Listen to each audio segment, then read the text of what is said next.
evening. I'm Leland Vittert. On the program tonight, what's next in America's unmistakable shift to the right?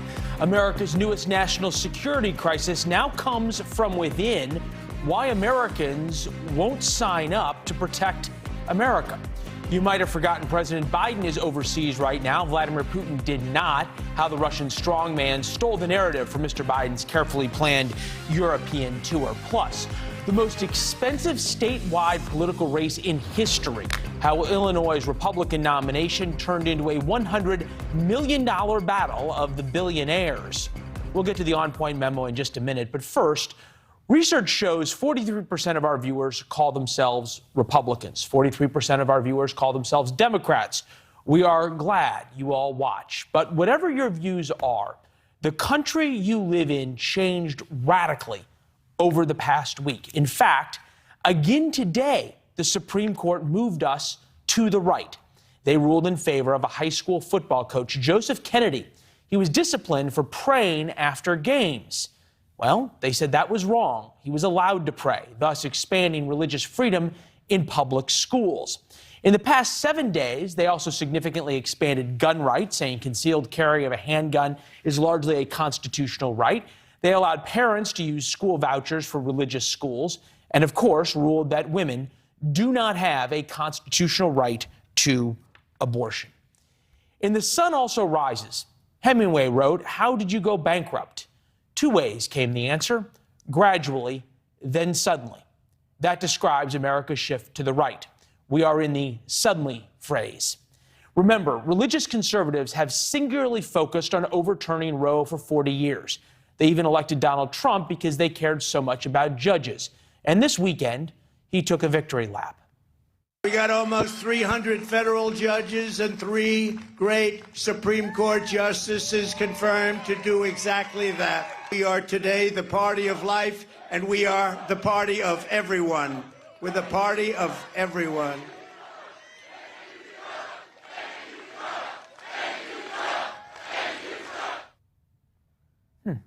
Well, he is certainly the party of more people. In the past year, 1 million Americans registered to vote as Republicans compared to 630,000 as Democrats.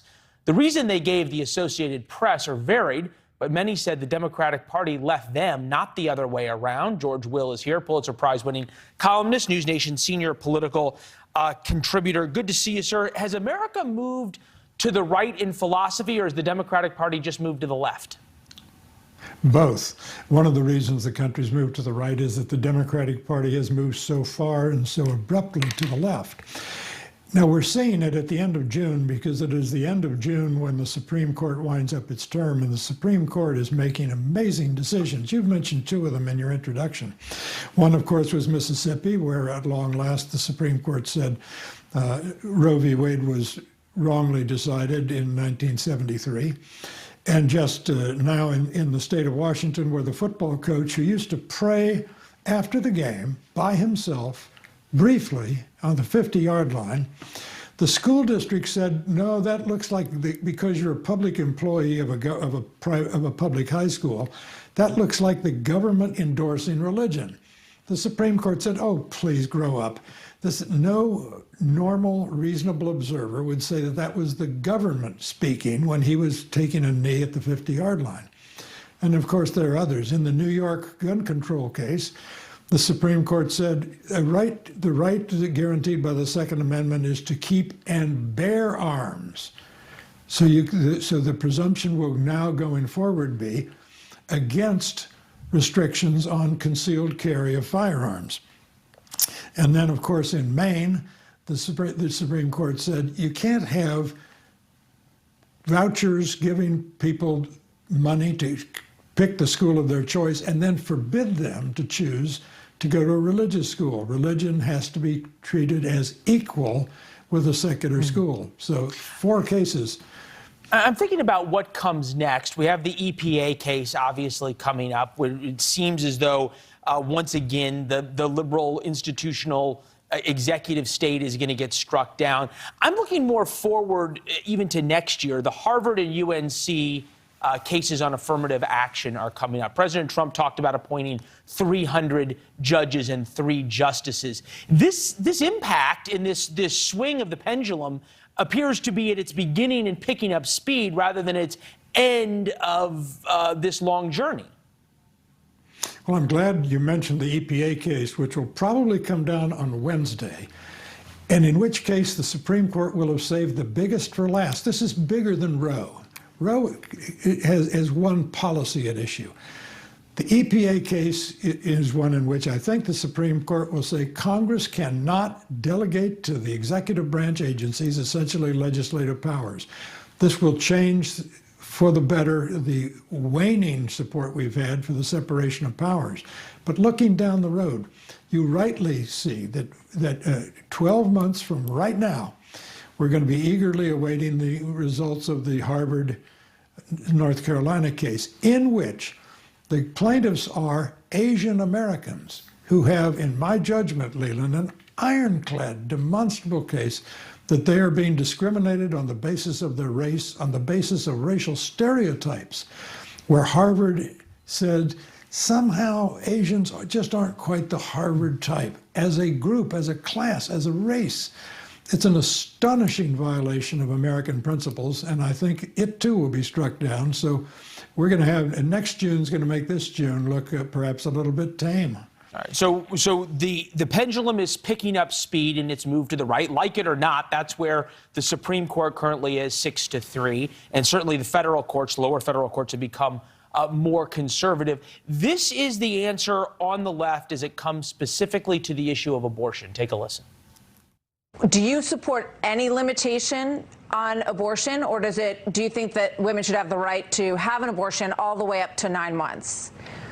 I believe an abortion is a medical decision, and I believe that should be a choice made between a doctor and a woman, and in consultation with her family. Are there any limits on abortion you would find appropriate? I don't believe so, no. I believe that is between a woman and her physician, and it's certainly not between me or any politician. My question was about any limits to abortion at any point.